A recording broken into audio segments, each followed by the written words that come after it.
శ్రీమాత్రే నమః. అందరికీ శుభోదయం అండి. అందరి పూజలు అయ్యాయా, ఇంకా అవుతున్నాయా? అయితే అమ్మవారు ఈరోజు ఇంద్రకీలాద్రిపై గాయత్రీదేవి అవతారం అండి. గాయత్రీదేవి అంటే ఆ తల్లి సాక్షాత్తు మనకి జ్ఞానాన్ని ప్రసాదించే తల్లి. దేవీ భాగవతంలో గాయత్రి స్తోత్రం ఉంటుంది. అది అంటే గాయత్రి మంత్రం కాదు, అది స్తోత్రం. స్త్రీ పురుష భేదం లేకుండా ఎవరైనా చదువుకోవచ్చు. మీ దగ్గర పుస్తకం ఉంటే తప్పకుండా చదువుకోండి. నేను అప్లోడ్ చేద్దామంటే నిన్నట్లా అది చిన్న స్తోత్రం కాదు, కొంచెం పెద్దది.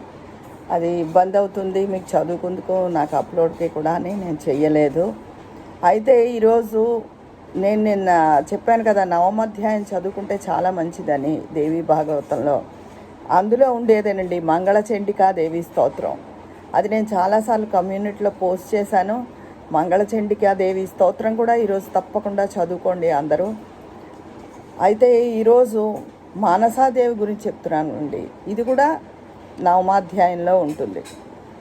మానసాదేవి అంటే ఆవిడ సర్పాలకు అధిదేవత మానసాదేవి. ఆవిడ భర్త జగత్కారు. ఈ జగత్కారు అనే ఋషి మహాకోపిష్టి. ఈ మానసాదేవి ఆయనకి సేవలు చేసుకుంటూ ఎంతో అనుకూలంగా ఉండేది. ఒకరోజు ఆవిడ తొడ మీద ఆయన నిద్రిస్తుండగా సాయం సంధ్యా సమయం అయింది. సంధ్యావందనం చేసుకోవాలి కదా అని ఆవిడ సమయం మించిపోతే మంచిది కాదు అనే ఉద్దేశంతో ఆయన్ని నిద్ర లేపింది. అయితే ఆయనకి చాలా కోపం వచ్చింది నిద్ర లేపినందుకు.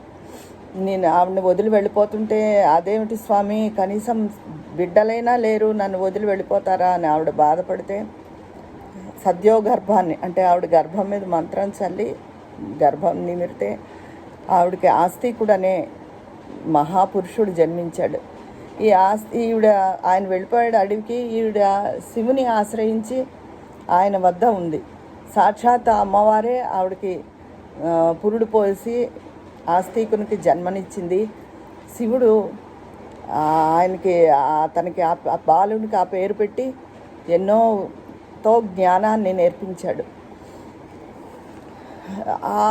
ఆస్తికుడు హరిభక్తుడు. భారత కథలో పరీక్షిత్ ఉంటాడు. అందరూ మరణించిన తర్వాత సుభద్ర యొక్క మనవడు ఉత్తర గర్భాన జన్మిస్తాడు ఈ పరీక్షిత్తు. అయితే ఎంతో జనరంజకంగా పాలిస్తాడు. కానీ మనుషులకు ఒక్కొక్కసారి ఇంకా మనిషికి కాలాతీతమైనప్పుడు ఏం ప్రవర్తిస్తారో కూడా తెలియదు అనిపిస్తుంది. అడవిలో వేటకు వెళ్ళి అక్కడ ముని తపస్సు చేసుకుంటుంటే ఆయనని దాహానికి నీరు అడిగాడు. ఆయన తపస్సులో ఉండి ఆయనకు వినిపించకపోతే అక్కడ చనిపోయిన సర్పం ఉంటే అతని మెడలో వేసి వెళ్ళిపోయాడు. ఈ లోపల ఆ ముని యొక్క కుమారుడు వచ్చి చూసి దివ్య దృష్టి ద్వారా అంతా తెలుసుకుని 7 రోజుల లోపల విషసర్పం చేత మరణిస్తాడని భయంకరమైన శాపం ఇచ్చాడు ఆ పరీక్షిత్ మహారాజుకి. ఆయన ఈ విషయం తెలుసుకొని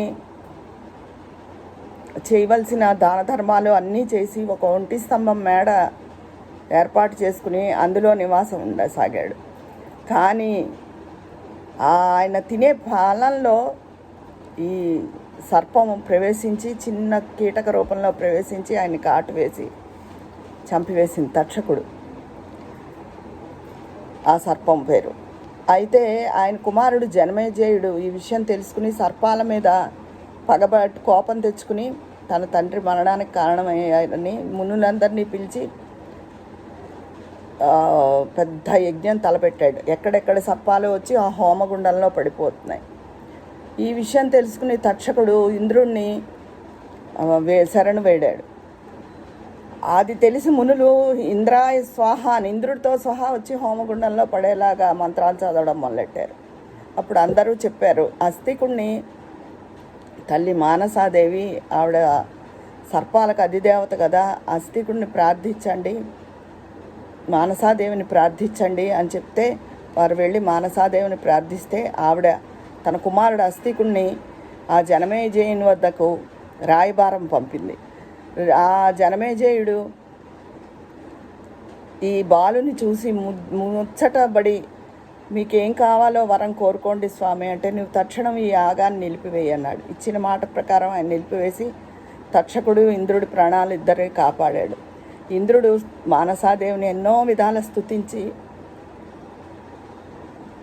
అస్తికుడిని ఎంతో గౌరవించాడు. అయితే ఎవరైతే ఈ కథ విన్నా చదువుకున్నా కూడా వాళ్ళకి సర్పభీతి ఉండదు, విష పురుగుల భీతి ఉండదు. ఈ శరన్నవరాత్రిలో దేవీ భాగవతంలో ఉన్న ఈ కథను నేను మీకు వినిపించడం జరిగింది. నిన్న కొంతమంది అడిగారు, అమ్మ ఈ కథలు చెప్తూ ఉండండి కొంచెం అని చెప్పి, అందుకని ఈ కథను మీకు చెప్పడం జరిగింది. ఇది వింటే కూడా చదువుకున్నా విన్నా కూడా చాలా మంచిదండి. ఎటువంటి సర్పభీతి మనకు ఉండదు. తర్వాత మంగళచండికా దేవి స్తోత్రం కూడా తప్పకుండా చదువుకోండి, చాలా మంచిది. ఒకవేళ మీ దగ్గర లేదు అంటే నాకు మెసేజ్ చేస్తే నేను మళ్ళీ కమ్యూనిటీ హాల్లో అప్లోడ్ చేయడానికి ప్రయత్నిస్తాను.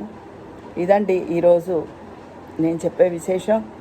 అందరూ కూడా చక్కగా ఉత్సాహంగా పూజలు అవి అమ్మవారికి చేసుకుంటున్నారని తెలుస్తాను.